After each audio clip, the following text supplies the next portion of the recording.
اعوذ باللہ من الشیطان الرجیم بسم اللہ الرحمن الرحیم. ہم پڑھ رہے تھے نقش امام حسن مجتبی علیہ السلام اور اس میں ہم پہنچے صلح معاویہ کے مقاصد. یعنی معاویہ سے جو امام حسن مجتبی علیہ السلام نے صلح کی تھی اس صلح کے کیا مقاصد تھے. کہنے دنیا کے بزرگ اور حکمراں افراد جس وقت حالات اور شرائط کو اپنے مقاصد اور نظریات کے برخلاف پاتے ہیں تو ایسے مقامات پر کہ جہاں وہ اپنے کو دو راہیں پر پاتے تھے ہمیشہ اس بات کی کوشش کرتے ہیں کہ دو راہوں میں سے اس راہ کو اختیار کریں جس کے نقصانات نسبتاً کم اور سیاسی اور اجتماعی محاسبوں میں ایک بنیادی قانون ہے. امام حسن مجتبی علیہ السلام بھی اسی معقول رویے کی بنیاد پر اس بات کی کوشش کر رہے تھے کہ جس حد تک ممکن ہو اپنے بلند مقاصد کو نسبتاً محفوظ کر لیں. اسی وجہ سے امام علیہ السلام معاویہ سے صلح کرنے پر مجبور ہو گئے. تو پہلے نقطے کے مطابق انہوں نے اس شرط پر حکومت کو اس کے حوالے کیا کہ جامع اسلامی کے امور کو چلانے میں صرف قرآن مجید اور پیغمبر اکرم کی روش کے مطابق عمل کیا جائے. ہے نا؟ یعنی اگر اسلامی حکومت چلانا ہے تو کیا کریں گے؟ قرآن اور پیغمبر کی سنت پر عمل کیا جائے گا. بدیہی ہے. بدیہی کس کو کہتے ہیں؟ انشاءاللہ جب منطق پڑھیں گے تو آپ کو بدیہی پتہ چل جائے گا. بدیہی ایسی بات کو کہتے ہیں جس میں غور و فکر کی ضرورت نہیں ہوتی. جیسے اگر آپ سے پوچھیں بھی دن ہے کہ رات تو آپ کیا کہیں گے؟ تو آپ کو دماغ چلانے کی ضرورت تو نہیں ہے. میں نے کہا 19 کیا ہوتا ہے تو آپ کیا چلائیں گے؟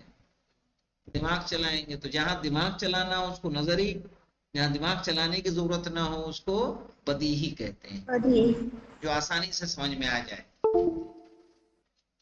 کہہ رہے ہیں بدیہی ہے کہ امام علیہ السلام کی نظر صرف اقتدار حاصل کرنے اور اسلامی حکومت کو تشکیل دینے پر نہیں تھی. یعنی امام صرف جو ہے حکومت حاصل نہیں کرنا چاہ رہے تھے بلکہ ان کا اصل مقصد معاشرے میں اسلامی قوانین کی حفاظت اور انہی قانونوں کی بنیاد پر رہبری کا ہونا تھا. اگر یہ روش معاویہ کے ذریعے عمل میں آ جاتی تب بھی ایک حد تک اصلی مقصد کی حفاظت ہو جاتی. اگر معاویہ بھی یہ کام کرتا تو کیا مقصد پورا ہو رہا ہے کہ نہیں ہو رہا ہے؟ اس کے علاوہ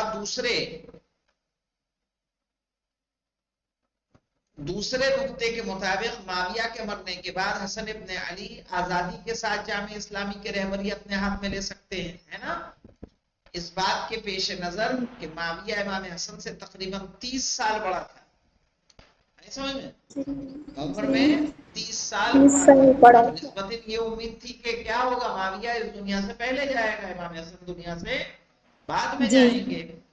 ایک نمبر کے حاشیے میں آئیے دیکھ لیجئے، یہ رازی شیخ رازی آل یاسین ان کی کتاب ہے صلح الحسن، وہاں سے لیا گیا ہے. اور ان دونوں اور وہ ان دنوں وہ ضعیفی کے دن گزار رہا تھا. یعنی جب یہ صلح ہوئی تو وہ بڑھاپے کی منزل میں تھا اور معمول کے مطابق یہ امید بہت زیادہ تھی کہ اس کی نزدیکی زندگی اب بہت زیادہ باقی نہیں رہ گئی ہے. لہٰذا یہ بات واضح ہو جاتی ہے کہ اگر معمول کے مطابق حساب کیا جائے تو یہ شرط کس حد تک اسلام اور مسلمین کے فائدے میں تھی. معاہدے کے بقیہ سبھی نقطے بھی بہت زیادہ اہمیت کے حامل تھے، کیونکہ ایسے حالات میں کہ جہاں بالمؤمنین کو نماز جمعہ اور روزانہ کی نماز کی حالت میں بغیر کسی لحاظ کی گالیاں دی جاتی تھیں، یہ عمل ایک ایسی بدعت کی صورت اختیار کر چکا تھا کہ جس نے جڑیں پیدا کر لی ہوں ہر جگہ مولائے کائنات کے شیعوں اور آپ کے چاہنے والوں اور پیغمبر اکرم صلی اللہ علیہ وآلہ وسلم کے خاندان کے افراد کو دھمکیوں، تکلیفوں اور شکنجوں کا سامنا تھا. صحیح نا؟ باقاعدہ آپ جائیں گے تو واقع فخر مولانا سب بنی امام حسن علیہ السلام تھے جن کو قتل کر دیا گیا، بری طرح سے بے رحمی سے قتل کیا گیا. کربلا کے میدان میں جو واقعہ ہوا کیسا ہوا؟ کس کی دشمنی تھی یہ؟ یہی نسل فاطمہ کی دشمنی تھی نا، بنی ہاشم کی نسل کی دشمنی تھی. معاویہ کی طرف سے ایسے معاہدوں کو قبول کروا لینا قابل انکار اہمیت کا حامل تھا. اور اگر معاویہ ان معاہدوں پر عمل نہ کرتا تو اس کا فائدہ یہ تھا کہ عام لوگوں کی فکریں بیدار ہو جاتی ہیں اور لوگ اس گندی حقیقت کو سمجھ لیتے، جیسا کہ ایسا ہی ہوا اور اس کی بیداری نے قیام و تحریک کے لیے زمین فراہم کی، اور بعد میں یہی قیام امام حسین علیہ السلام کا رہبر ہوا۔ بھئی یہ تو ہوگا، اسلام میں وفا عہدی کو بہت اہمیت دی گئی، وفا عہد کی اہمیت بہت زیادہ ہے، تو اگر ایک مسلمان وعدہ کر رہا ہے تو اس کو وفا کرنا چاہیے۔ تو اس طرح سے معاویہ کم سے کم بے وفا ثابت ہو رہا ہے کہ نہیں ہو رہا ہے، کہ خود اس نے اسلامی قوانین کو اقرار بھی انجام دیں گے اور اس کے بعد ان پر عمل نہیں کیا۔ صلح امام حسن اور قیام امام حسین علیہ السلام کے عوامل کہتے ہیں ریزنز۔ یہاں پر اس سوال کا جواب دینا ہے کہ امام حسن علیہ السلام نے کیوں صلح کی اور امام حسین علیہ السلام نے کیوں قیام کیا، یعنی جنگ کیوں کی۔ اگر صلح کرنا صحیح تھا تو امام حسین نے کیوں یزید سے صلح نہیں کی، اور اگر جنگ ہی کرنا تھا تو امام حسن نے کیوں جنگ نہیں کی۔ آئی بات سمجھ میں؟ کہہ رہے ہیں اس سوال کے جواب کو ان دونوں بزرگ اماموں کے دور کے مختلف حالات اور شرائط اور معاویہ اور یزید کی شخصیت اور ان کے طرز رفتار میں تلاش کرنا چاہیے۔ معاویہ اپنی حکومت کے دور میں مختلف ہیلا کہتے ہیں نا دھوکہ، اور لوگوں کو فریب دینے والی سیاستوں کے ذریعے سے ہمیشہ سے اس بات کی کوشش کرتا تھا کہ اپنی حکومت کو اسلامی اور شرعی رنگ دے، یعنی دکھاوا کرتا تھا، اور اس بات کی کوشش کرتا تھا کہ عام لوگوں کی افکار اس کے اسلامی سیاست کے صحیح راستے سے منحرف ہونے کو نہ سمجھ سکیں کہ آیا وہ اسلامی راستے پر چل نہیں رہا ہے۔ اگرچہ معاویہ نے عملاً اسلام میں تحریف کی اور اموی تشریفاتی حکومت کو اسلام کی سادہ اور بے آرائش خلافت کی جگہ پر لے آیا۔ آئے سمجھ میں؟ جہاں رسول خدا صلی اللہ علیہ وآلہ وسلم زمین پر بیٹھا کرتے تھے، دائرہ بنا کے بیٹھتے تھے، جہاں یہ نہ سمجھ پائے کہ کون رسول ہے کون رسول نہیں ہے، کوئی امتیاز آپ کو نہیں تھا، اپنے لیے معین نہیں کر رکھا تھا۔ شجاع کے بعد کے خلفاء نے کیا کیا ہے، خصوصاً معاویہ کے دور میں زیب و زرق انسان کپڑے لباس تنگ کیے ہوئے پہنے ہوئے کھڑے ہوئے ہیں، غلامان اچھے اچھے قیمتی لباس پہنے ہوئے ہیں، بے حساب خرچہ، عالیشان مکانات، صحیح ہے، کنبہ پروری، تو یہ سب کیا ہے، یہ سب اسلام میں ناپسندیدہ کام ہے، اور اسلامی جامعے کو غیر اسلامی جامعے میں بدل کے رکھ دیا۔ یعنی جو معاشرہ اسلامی تھا، جو سماج اسلامی تھا، اس کو کیا بنا دیا گیا، غیر اسلامی بنا دیا گیا۔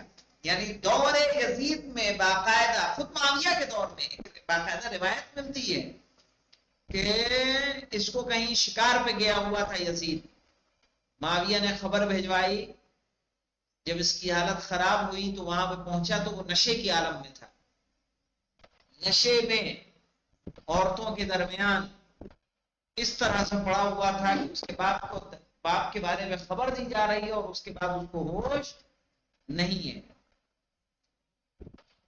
اور باقاعدہ آپ کو جو ہے مدینے کے اندر یا شام کے اندر، مدینے کے اندر تو نہیں، شام کے اندر باقاعدہ بازاروں میں شراب بک رہی تھی، اور لوگ اس دلیل سے پیا کرتے تھے کہ جب خلیفہ پی رہا ہے تو اس کا مطلب پینا جائز ہے، سمجھ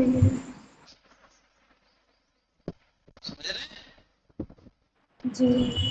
لیکن ان تمام باتوں کے باوجود دینداری کا اظہار کرتا تھا کون، معاویہ، اور اس کے دربار میں بعض اسلامی قوانین کی رعایت کی جاتی تھی، اور جامعے کے ظاہری اسلامی رنگ کو بدلنے کی اجازت نہیں دیتا تھا، صحیح نا، یعنی دکھاوا تھا اسلام کا۔ وہ اچھی طرح سے اس بات کو سمجھتا تھا کہ چونکہ وہ دین اور خلافت اسلامی کے نام پر لوگوں پر حکومت کر رہا ہے، لہذا اسے کھلم کھلا ایسے کام نہیں کرنا چاہیے، اس کے بنا پر لوگ اسے دین سے برسرے جنگ سمجھیں، وہی دین کہ جس کے نام سے وہ اس پر حکومت کر رہا ہے، بلکہ وہ ہمیشہ اپنے افعال کو دینی رنگ دیتا تھا تاکہ اس کے منصب سے سازگار رہ سکے، اور ایسے کام کہ جن کی توجیہ اور تفسیر دینی اصولوں کے مطابق نہیں کر سکتا تھا وہ انہیں چھپ کر انجام دیتا تھا۔ یعنی ایسے کہ جن کو بیان نہ کر سکے، صحیح ہے نا، دینی تفسیر نہ ہو سکے، اسے خاموشی سے انجام دیتا تھا۔ اس طریقے سے اس نے عمومی افکار کو دھوکے میں رکھا تھا، اور صرف جامعے کے چنے ہوئے افراد و اسلام کی بزرگ شخصیتیں ہی اس غیر اسلامی سیاست کی طرف متوجہ تھی کہ اس کا رویہ اسلامی نہیں ہے۔ اس کے علاوہ معاویہ مختلف امور کو حل کرنے اور مشکلات سے مقابلہ کرنے میں غیر معمولی مہارت رکھتا تھا، اور مشکلات کو خاص طریقوں سے حل کرتا تھا، جبکہ اس کے بیٹے یزید میں اس قسم کی مہارت نہیں تھی، اور یہی دونوں امر معاویہ کے دور میں قیام کی کامیابی اور شہادت کے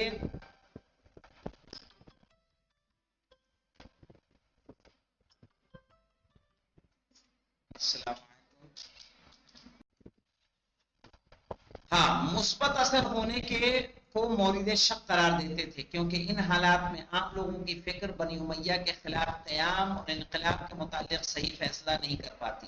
لوگ نہیں نا صحیح فیصلہ کر پاتے کہ آئے جنگ کریں کہ نہ کریں، اور بنی امیہ کی حکومت کے خلاف لوگوں میں نفرت کی لہر نہیں پیدا ہوتی، کیونکہ اس وقت تک لوگوں کی فکریں اس بات سے ناآشنا تھیں کہ معاویہ کس حد تک اسلام سے منحرف ہو چکا ہے۔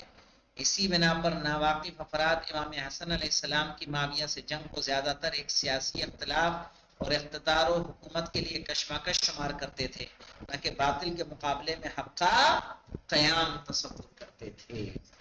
ایسے حالات میں تحریک کے مقاصد کو آگے بڑھانے کی راہ میں شہادت مددگار ثابت نہ ہوتی، بلکہ اس کے بارے میں عام لوگوں کی فکریں مشتبہ ہو جاتی اور حقیقت گم ہو جاتی۔ اس کے علاوہ یہ بھی اس صورت میں ہوتا ہے کہ جب امام شہید کر دیے جاتے، تو جبکہ بہت سے تاریخی اس بات کی نشاندہی کرتے ہیں کہ شکست کی صورت میں امام ایک فاتح کی شکل میں شہید نہیں کیے جاتے، بلکہ ان کو اسیر کر کے معاویہ کے حوالے کیا جاتا، اور اس وقت ان کو نامعلوم طریقے سے درمیان سے اٹھا دیا جاتا۔ یعنی دونوں میں اگر جنگ ہوتی تو کیا ہوتا بھائی، عوام ساتھی سب اگر چھوڑ گئے ہیں تو امام کیا ہوتے، گرفتار ہوتے، اور نامعلوم طریقے سے انہیں شہید کر دیا جاتا ہے کہ نہیں؟ جی ختم ہی ہو گیا کیا؟ صلی اللہ علیہ وسلم کی زندگی مکمل۔ اب آئے گی امام حسین علیہ السلام کی زندگی، تو اس سے سمجھ میں آ رہا ہے نا کہ یعنی ایسے حالات تھے کہ اس وقت قربانی کوئی کام آنے والی نہیں تھی، چونکہ معاویہ کو لوگ غلط ہی نہیں آج بھی اہل سنت کیوں احترام کرتے ہیں، کاتب وحی کہتے ہیں کہ نہیں کہتے، وحی کا جی لکھنے والا، اس کے خلاف آپ کیسے جا سکتے ہیں؟ کیوں؟ کیونکہ ان کو اس کی حقیقت معلوم ہی نہیں ہے، اس کے خلاف روایتیں وضع کی گئی ہیں، بنائی گئی ہیں۔ جتنی روایتیں معاویہ کے بارے میں باقاعدہ اس طرح کی میں آپ کو بتا دوں کہ وہ والی روایت اولئک ہم خیر البریہ، باقاعدہ معاویہ نے 1,00,000 درہم ایک کو دیے کہ تم یہ روایت نقل کر دو کہ یہ آیت ابن ملجم کی شان میں نازل ہوئی ہے، اور دوسری آیت جو ملامت میں ہے وہ شاید، اور آیت کس کے لیے نازل ہوئی ہے؟ علی علیہ السلام کے لیے۔ کتنے خرچ کیے؟ 1,00,000 درہم، یعنی حدیث و روایات کو اس نے کیا کر دیا تھا، یعنی ایسی ایسی روایتیں وضع کی گئی ہیں، جیسے سنا گیا کہ مکے میں بہت زیادہ پیاز پیدا ہو گئی، کسی کی پیاز نہیں بک رہی تھی تو آیا اور کہا کہ حدیث بنا دو ایک، تو انہوں نے باقاعدہ حدیث بنا کلا بصل المکہ فی المکہ وجبت له الجنہ، کہ جس نے مکے کی پیاز مکے میں کھائے اس پر جنت واجب، ساری پیاز بک گئی۔ تو کیا حدیث اس طرح سے ہوتی ہے کہ ان کی تصویر کی جائے؟ غلط حدیث آج علم رجال و علم درایہ کس لیے پڑھایا جاتا ہے؟ تاکہ صحیح حدیث کو آپ پہچان سکیں، کون راوی جھوٹا ہے کون سچا ہے۔ جب تک وہ آپ نہیں جانیں گے، آپ جو لوگ کہتے ہیں نا، جو اخباری حضرات ہیں کہ ہم جیسے اصول فقہ ہے، ارے اصول کافی، ملا یحضر الفقی، جو ہماری حدیث کی کتابیں ہیں، صحیح ہے، کہتے ہیں ہمارے لیے ہی کافی، مجتہد کی ضرورت ہی نہیں۔ مجتہد کی ضرورت کیوں ہے؟ کیونکہ آپ کو روایتیں، آپ ترجمہ ہی تو پڑھ سکتے ہو، آپ کو یہ تھوڑی معلوم کہ کون روایت صحیح ہے کون روایت غلط ہے. غلط ہے. صحیح ہے نا. اس کے لیے کچھ پیمانے بتائے گئے ہیں اور وہ ہمارے مراجع کرام اس کو بہتر سمجھتے ہیں. انشاءاللہ کل ہم لوگ شروع کریں گے امام حسین علیہ السلام کی زندگی. الحمدللہ رب العالمین.